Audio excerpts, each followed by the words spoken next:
Do you ever feel stuck? Like you're walking in circles, wanting more out of life but somehow ending up right back where you started? I've been there. For years, I had this dream of running my own business, of being my own boss. But every time I thought about it, this wave of fear would just wash over me. The fear of failing, of not being good enough, of what other people would think. It was this giant, invisible wall.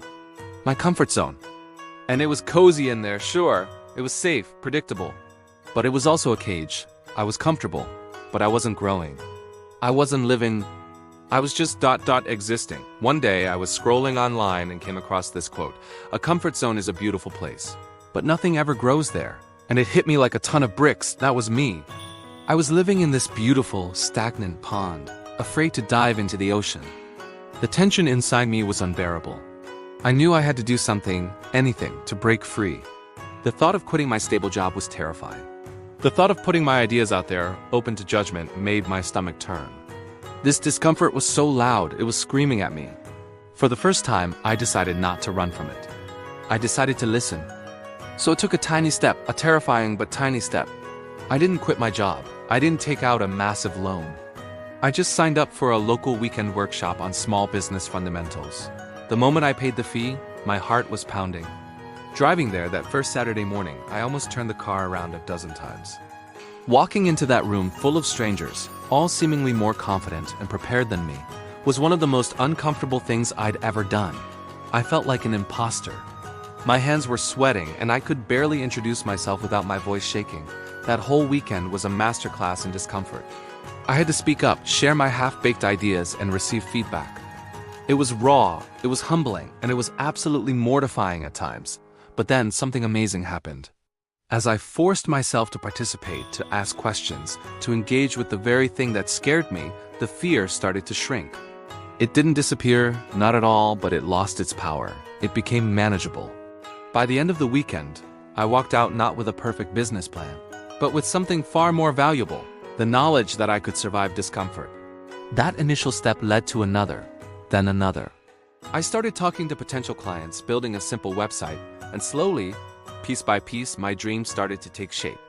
My business is now my full-time reality.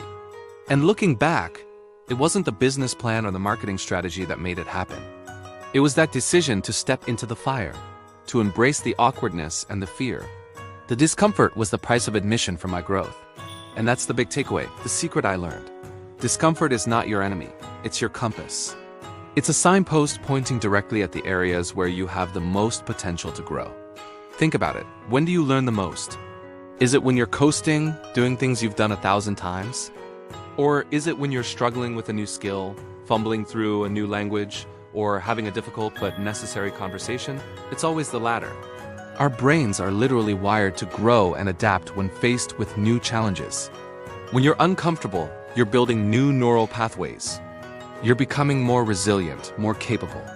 So many of us spend our lives trying to avoid discomfort at all costs. We curate our feeds to only see things we agree with. We stick to jobs we know, even if we hate them, because the alternative is scary. We avoid difficult conversations because we don't want the awkwardness.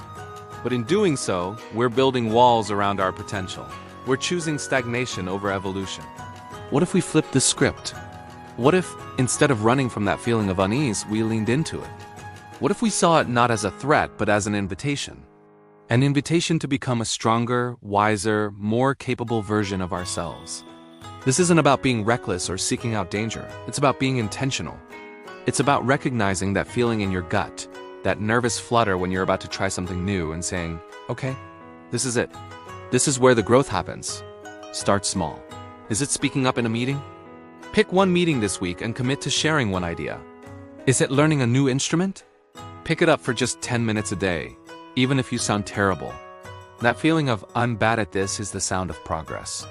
That awkwardness is the feeling of your comfort zone stretching. Every time you choose to face a small discomfort, you're building a muscle. It's the muscle of resilience. The more you use it, the stronger it gets. The next time you face a bigger challenge, you'll be better prepared. You'll have a track record of surviving and even thriving in uncomfortable situations. You'll start to trust yourself more. You'll know deep down that you can handle it because you've handled things before. Navigating these experiences isn't just about getting through them. It's about what you become in the process. You develop grit. You develop a problem-solving mindset. Instead of seeing a challenge and thinking, I can't, you'll start to think, how can I? This shift in perspective is everything. Challenges stop being roadblocks and start becoming learning opportunities. A failed project isn't a catastrophe. It's a collection of valuable data on what not to do next time. A difficult conversation isn't something to be dreaded. It's a chance to practice empathy and clear communication. Every single moment of discomfort holds a lesson, if you're willing to look for it. It's your personal growth curriculum, custom designed for you by life itself. All you have to do is show up for class. So I want to challenge you. What is one thing you've been avoiding because it feels uncomfortable? What's one small, manageable step you can take this week to face it? It doesn't have to be monumental. The goal isn't to leap across the Grand Canyon. The goal is to take one step off the ledge. Because on the other side of that discomfort is a version of you that you haven't even met yet. A version that is more confident, more capable, and more alive. Embrace the discomfort. It's your secret weapon. Thanks so much for watching. If this resonated with you, let me know in the comments what small discomfort you're going to embrace this week. And if you want more content on personal growth and stepping out of your comfort zone, make sure to hit that subscribe button. I'll see you in the next one.